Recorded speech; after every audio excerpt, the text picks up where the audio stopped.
கள்ளக்குறிச்சி மாவட்டம் கல்வராயன் மலைப்பகுதியில் மலைவாழ் மக்கள் பயன்படுத்தி வந்த நிலங்களை காப்பு காடுகளாக அறிவிக்கப்பட்டதை கண்டித்து வன நிர்ணய அலுவலகத்தை மலைவாழ் மக்கள் முற்றுகையிட்டு ஆர்ப்பாட்டத்தில் ஈடுபட்டனர்.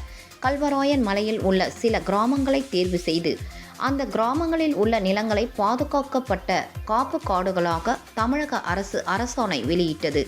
இதனால் விவசாயிகள் தங்கள் வாழ்வாதாரத்தை இழந்து வெளி மாநிலங்களுக்கு பிழைப்பு தேடி செல்ல வேண்டிய நிலை ஏற்படும் என கூறி 200க்கும் மேற்பட்ட மலைவாழ் மக்கள் கள்ளக்குறிச்சி வட்டாட்சியர் அலுவலகம் அருகே உள்ள வன நிர்ணய அலுவலகத்தை முற்றுகையிட்டனர். தொடர்ந்து மாவட்ட வன நிர்ணய அலுவலரை நேரில் சந்தித்து மலைவாழ் மக்கள் மனு அளித்தனர்.